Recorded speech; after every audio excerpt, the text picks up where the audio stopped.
Would you say that again? In adjusting the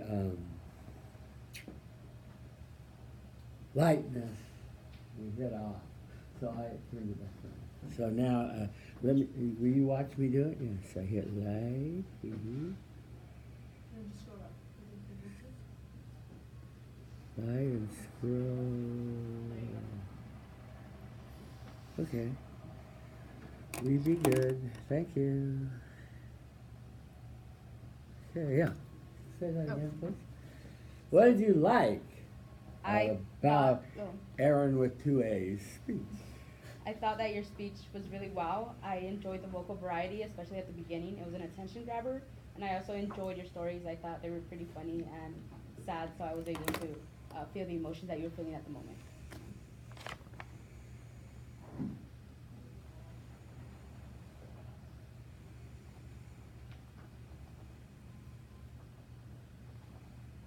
Thank you.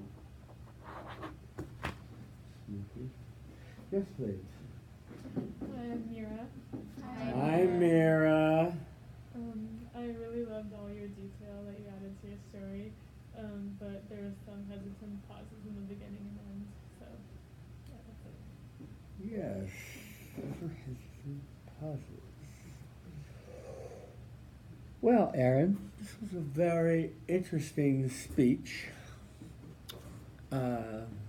And I want to compliment you on doing it, and I want to compliment your courage in doing it. I think that in this day and age, people are really sensitive about a lot of issues, and I think you handled all the issues really sensitively, and I thought that was well done. So that was the positive. So let's start at the top, if we might. You started, which kind of surprised me, although it was a quote from Brokeback Mountain, which you called a gay film. You said you loved gay cinema. You used the expression "so gay," and right? That's a quote from. As a quote. Yeah, yeah. You weren't saying it. No, You were quoting the it's character. a quote from So the it's director. Yeah. It's like when people use the N word. They said in the movie the guy said N. You know, and so I can say it because the guy in the movie. Yeah. When I hear somebody say those pants are so G, I say I don't like that. That implies there's something wrong with being G. But I'll just leave my political correctness out of this. And it was an interesting and very electrifying introduction for me, and I was sort of waiting for you to go back to the Brokeback Mountain or the gay film or the romantic film in the tie back, and instead you went a different direction, Aaron, and gave a kind of a pitch for Wake Up and Smell the Flowers and Slow Down, the theme of the movie, and you got away from the movies have many messages, and you got away from the gay angle of it, which was very interesting, because that's, all movies have this, they're layered meanings in all films. Yeah. So that's my comment on your introduction, and I think the other thing that I want to compliment you on not doing is I've had students over the years do I just don't even know how to speak anymore without getting killed. Well, let's just call it, you called it gay cinema, so I'll call it gay cinema. I've had students do films from the gay cinema, but quickly add, by the way, I'm not gay. And I'm going, who cares? You know? So, but I was glad you didn't do that and feel a need to say, oh, I'm not gay, but I'm doing a gay film. You know, so thank you for that, you know. So then you did your thesis, and I would have liked you to have, with your voice, brought out the narrative a little better with Call Me by Your Name. Very interesting title, you know. Very a meaning right there. Nostalgic, brave, and helpless. And then in the end, we got nostalgic, brave, and helpless. We got it cleaned up in the end, although you put it differently. Nostalgic, brave, and helpless. And we got brave, and we got personal. So we got brave, helpless, and nostalgic. So, you know, as I said to the previous speaker, it's good to be consistent in the oral medium. Yes, your SIG statement from David Sims was your outline. By the way, I want to compliment. Now, this is what I call a speech outline, right? Just enough of the key words to get you to say the whole thing. He even had, so I agree, and then why I liked it. You know, so this was a good outline. So kudos to you on having a good outline. Yeah. So your Sims quote and your was unabashedly positive, and you agreed with it. So there, and it was something that I think everyone that heard it would say, yeah, it's probably a good film to rent, or I don't know how people see films anymore, or look on the internet or something. I don't know. On the main body, let's go to your emotions. Let's first talk about nostalgic. I'm not going to go over the film thing. It could have been just a touch shorter, but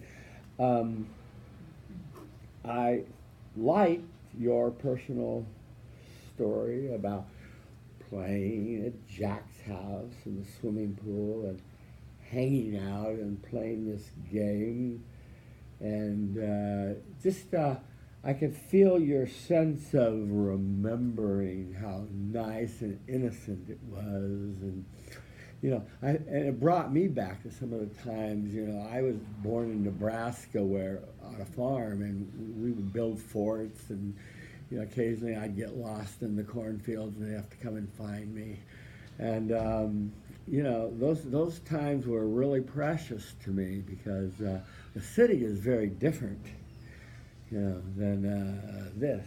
The rural Nebraska is, you know, yeah. So I thought you did a good job bringing back the nostalgia, so I give you a lot of credit for that. On your second emotion, bravery, yeah. You did a good job of just setting up the scene of the tension, and then you did a good job of describing your first kiss, and it was kind of interesting because up until that point, you had not said anything about, you know, what your sexual orientation was. It was only when you said she was waiting for me to kiss her that we got a sense that you were with a girl. And that was interesting to me, the way you made some tension out of that. And then you described the Oakland Hills, and you never did get the courage, and finally she said, just do it. You know, the old Nike expression, and you know, so you rushed into it, and you broke up after one day, and you got a good laugh out of that, so it was good humor. It was good storytelling. I wanted you to, though, I put in parentheses here, I wanted you to return to, that was my brush with sort of bravery, or trying to be brave, or, because I didn't really get much bravery out of it. I think she was the brave one, but I don't know. And then secondly, I want to compliment Aaron with 2 A's on his Chicago style on the first page, footnoted nicely, yes, good. Good job. On your example 3 of helpless, Helplessly hoping, yes. You gave us a good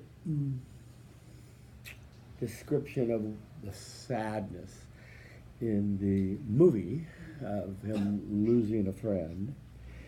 And then you told us of taking a road trip with your grandfather and him almost saying, this is, we'll probably never have another road trip, so it's been good and I hope you have a good life. And it suddenly hit you on the back of the road and back of the head, ooh, he's kind of saying goodbye to me, and it was like I was over at my father's house when he was 87 years old, and he was planting 2 new orange trees in his backyard. And I said, for God's sakes, what are you planting these orange trees for, And I'm very bad about that, sorry. I said, do you really think you're going to be around to enjoy them? And he said, no, I'm planning them for you. How do I do this message? Sorry, I can't talk right now. I'm turning off the phone.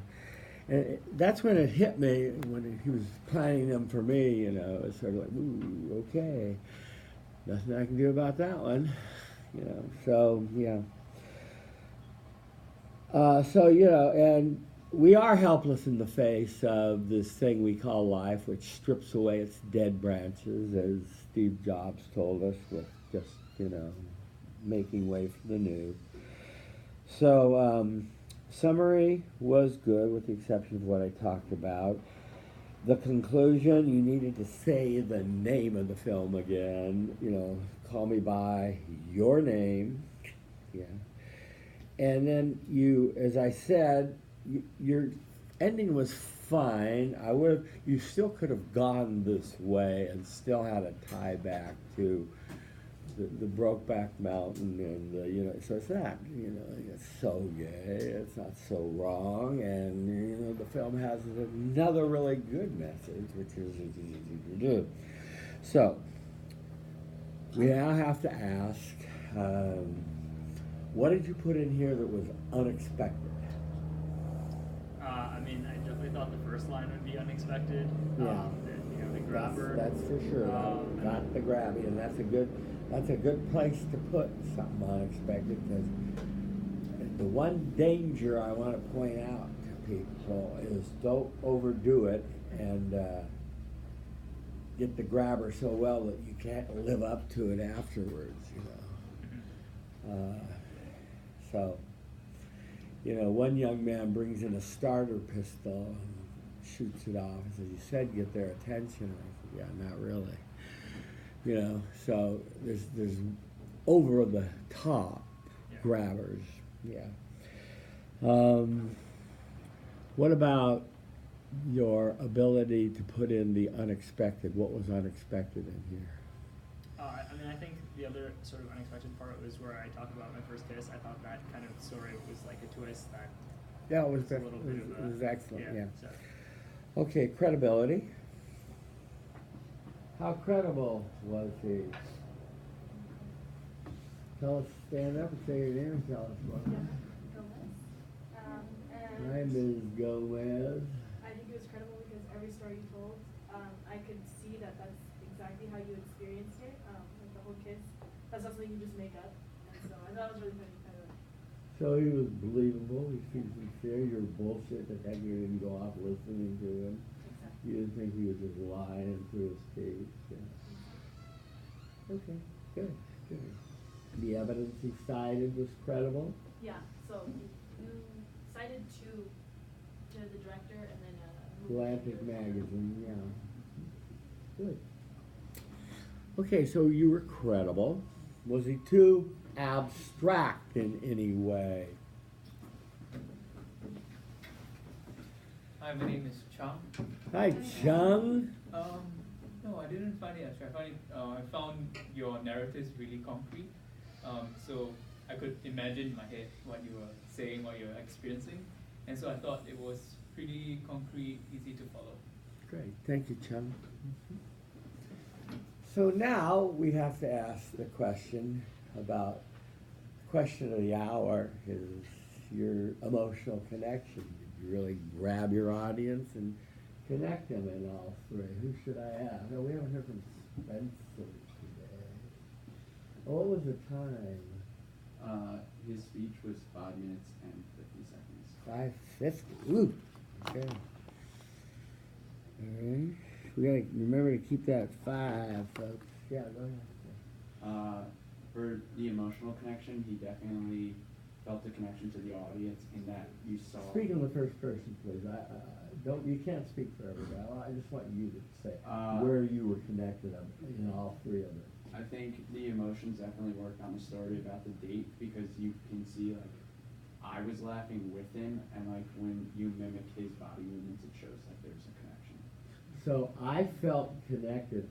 Spencer, felt connected to his story about being afraid to kiss his girlfriend at Lookout Pink in Oakland, right? Yeah. Okay. What about the other two? The grandfather wasn't quite as grabby, right? I just don't know. I feel like he told that story with the most confidence, and that's why it was the easiest to connect. What about the first story? With the uncle. Yeah. I mean, that was just something I've not personally experienced, so it's harder for me to like feel like that's something I have gone through. Well, I meant the first story about just young and nostalgic and kicking around the neighborhood and stuff like that. You didn't get that, no. So sort of maybe 2 out of 3, say. I got a little bit more of the nostalgia than he did, but that's what we're testing, see? Okay, so good. And then let's talk about his stories. Were the stories, he had plenty of them, and were they convincing? We haven't spoken. Oh, we haven't heard from you, sir. Hello, I'm Kenneth. Hi, Kenneth. The stories were very convincing because the first case is very awkward and everyone from what people have been there where like since it's the first time kissing, you don't know what to do. You're Right. very clueless and it shows like it shows a lot of innocence. Okay. True, thank you. So I rate this fairly sticky. Pretty sticky. Could do some things to make it more sticky. But overall, good job. Okay, do we have another B in the house? A D in the house? A D in her bonnet? A D in her bonnet?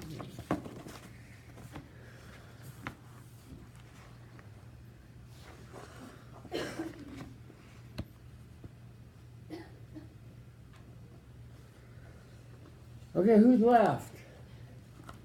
Okay, come on down. Lockheed Aircraft, come on down.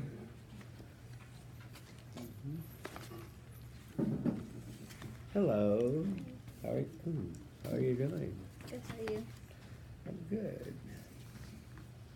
Okay, you're a little different height. So let me do this.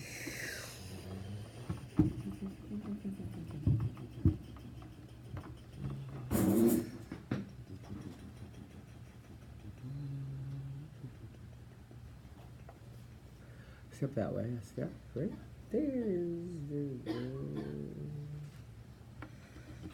Yeah.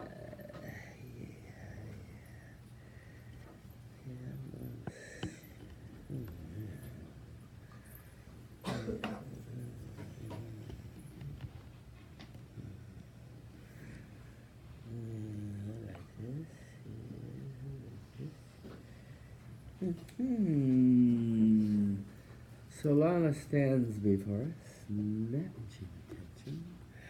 She's sweating a little bit, so I'd like to see her lock her legs in the power stance, feet a little wider than the shoulders. Yeah.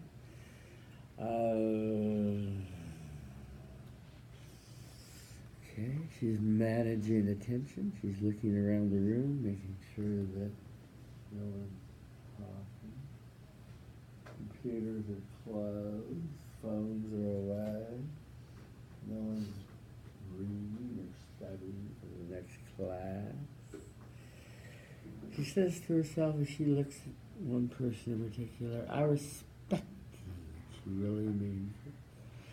Finding friendly eyes near the front and center. Say your name. Feel the love. Start your speech. Hi, I'm Saloni. Hi, Saloni. Lucille Ball once said, "First love yourself and everything will fall into line." You really have to love yourself. You really have to love yourself to get something in this world. When I first heard this quote, it reminded me of the film English Finglish. Today I'm going to talk to you about the movie English Finglish and how it moved me. It made me feel guilty, it made me feel scared, and it made me feel proud. English Finglish is a story that talks about an Indian housewife named Shashi who secretly decides to join an English course because of the belittlement she feels by her family due to her lack of English skills. Peter Bradshaw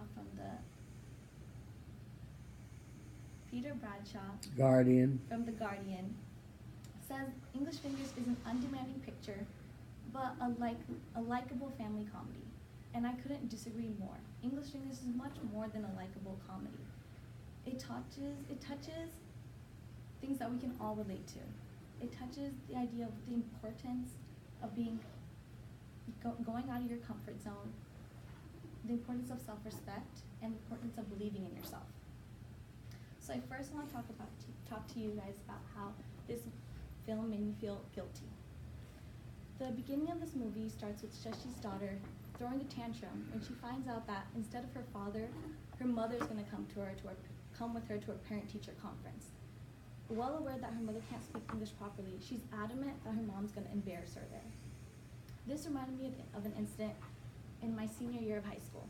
This was after the senior awards ceremony, and a teacher that I love and respect, Mrs. Markgraf, approached me and says, "I really want to meet your mother.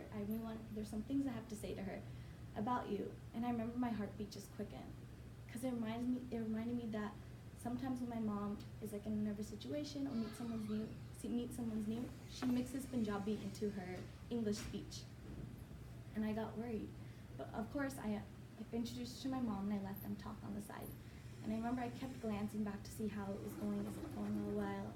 And 5 minutes later, even though it felt like an hour, my teacher came up to me and she smiled and she was like, "Saloni, your mom is such a sweetheart. I was so happy I met her."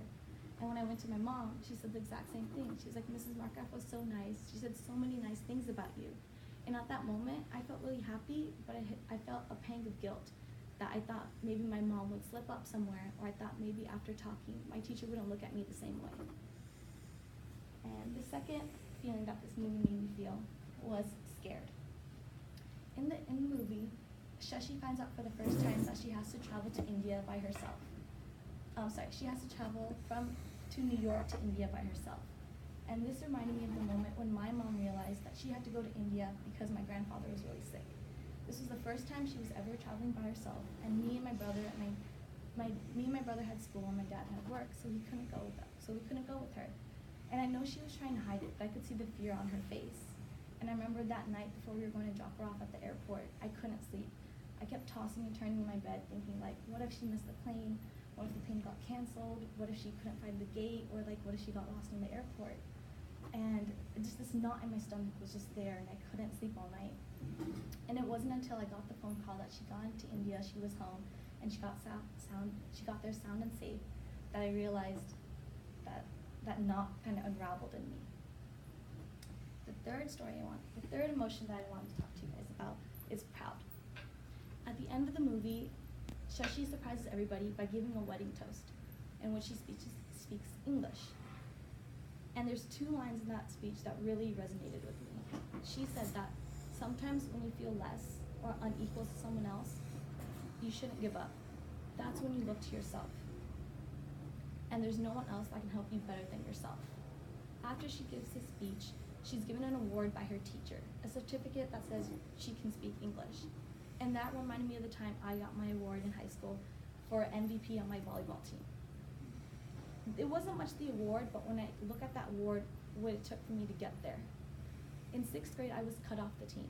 I made the last round of tryouts. It was me and my best friend got on the team. And at that moment, I remember crying, going home and crying to my parents, saying that I didn't get it, and I felt so worthless that I was like, why did I not have it in me to get onto the team? But it wasn't until I really thought that, you know what, you can do this, love yourself, you can get there, you can persevere, that I was now staring at that MVP award, that I was able to play through high school, that I was the captain of my team. And so that moment really made me feel pride. In summary, I told you how English Fingers moved me. It made me feel guilty, it made me feel scared, and it made me feel prideful. There should be no doubt in this room that this movie really moved me. Like Lucille Ball said, you really have to love yourself to get anything in this world. Shashi loved herself and she was able to learn English. I was able to love myself and I was able to make it to the sports team that I wanted to. So for me, I truly believe that loving yourself is the first step to your path to success. Thank you.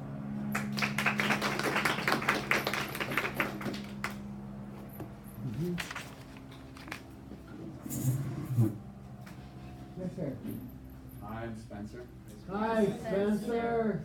The part I liked about your speech was the story about being cut from the team and not letting that discourage you and like continuing on your playing career. Because as a former athlete, knowing that when like someone kicks you down, the key to getting back up is not losing faith in your abilities and just pushing through. Yeah, that's a good point. You know, we all get kicked down. The question is, do you get back up? And we all, you know, I tell us members of my debate team because not everyone can make the traveling squad. Not everyone gets to go to these places every weekend. There's some hard feelings. So we work harder, research better, make the traveling team next year. But yeah, some people give up. But when I quit, they don't get up. It's sad. So it's a good point. Improvement. You already did it? Improvement. I'm Aaron. Hi, Aaron. I mean, I think like the tie back was super strong. Like it was really obvious how you brought it back to the intro, and it really drove the point home. I actually don't know. Like nothing really stuck out to me that was like really needed that much of an improvement. Like I felt like your delivery was clear. Like it was pretty. I felt like the emotion was there. Seemed incredible. I don't know. Like yeah, nothing really stuck out to me.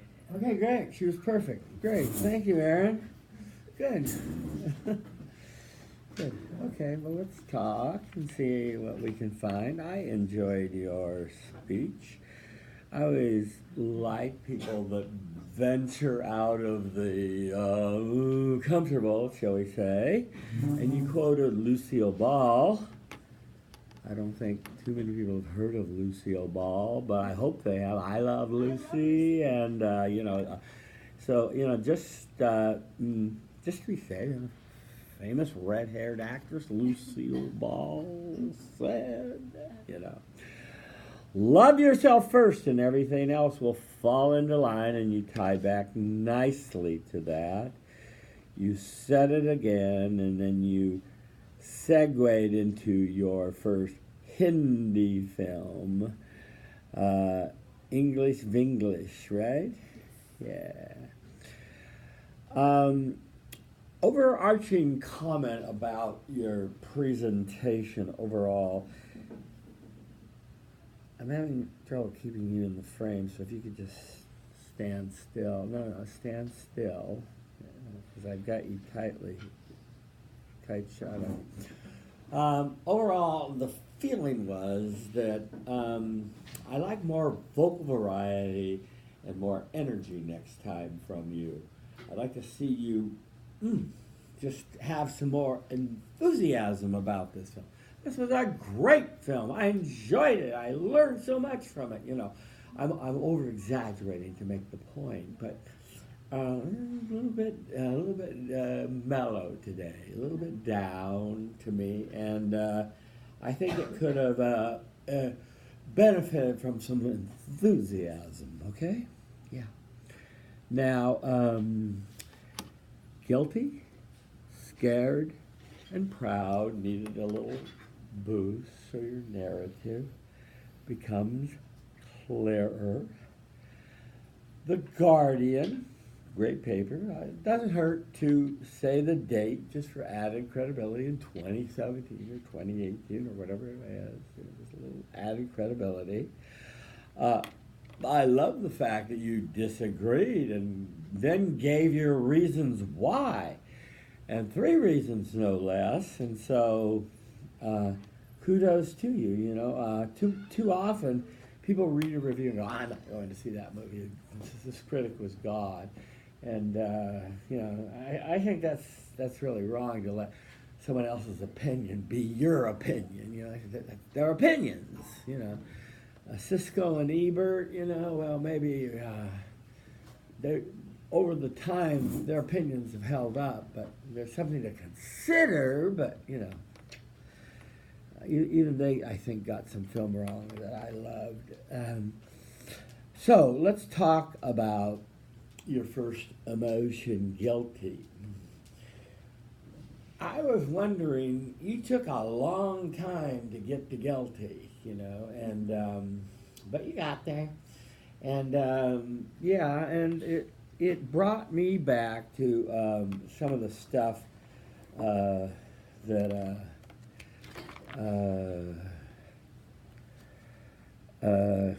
came to mind in my childhood, in my life, and so and I think we all have had this with our parents. Well, our parents, you know, don't measure up, and so we go, "Oh God, don't."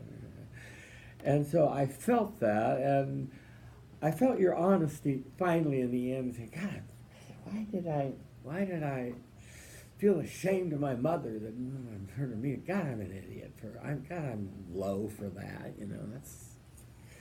So I loved your honesty for that. I just felt you took a while to get us to the payoff. Unscared. Scared, in my judgment, was your best felt sensing.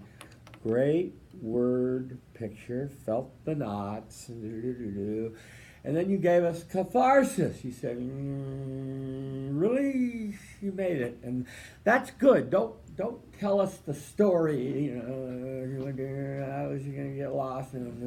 And that's why I felt scared. And then go on to the next one. Well, wait a minute. How'd she do? She's still over there in India somewhere, in some phone booth, looking to get home. Yeah. Okay. On proud. Yeah. You talked about volleyball and your disappointment not making the team, and you know. Little sermon here, but parents really do their children a disservice, in my opinion, by shielding them from life too much. Life is full of rejections and hard knocks and tough times when you don't make the team. And, you know, parents, so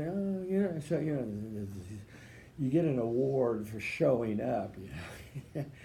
And that's fine in San Francisco and Los Angeles and New York and these other, you know, way out places. But, you know, in real life, you got to produce, you know, you got to stand up after you get kicked down, and that's when you find out what you're made of, right? And that's what you demonstrated. Okay, I didn't make the team. Well, I'll show them, right? You know, I was a musical composition major as an undergraduate, and one of my professors told me I would never. I didn't have the talent for it, and when I was chosen composition major of the year, I just sent him the program with my name in the program.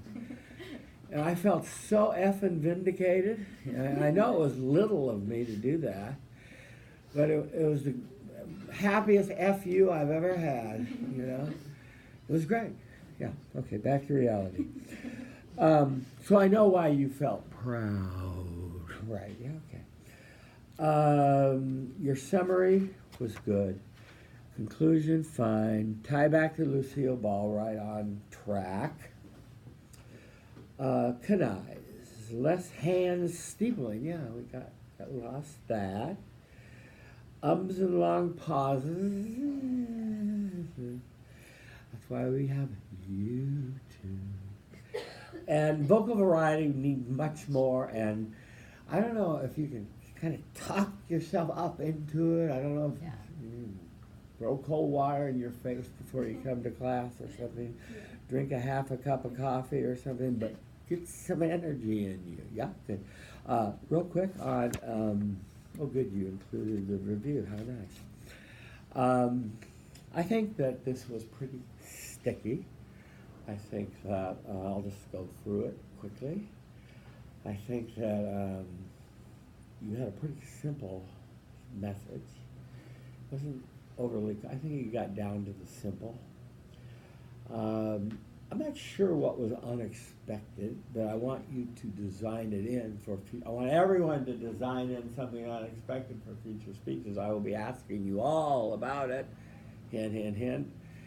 And I didn't think it was too concrete. I thought you were credible. I thought you were sincere. Emotional connection, as I told you, fairly decent. You know, good job. And good stories. So what was the time? It was 5 minutes. 5 minutes. So who could ask for more?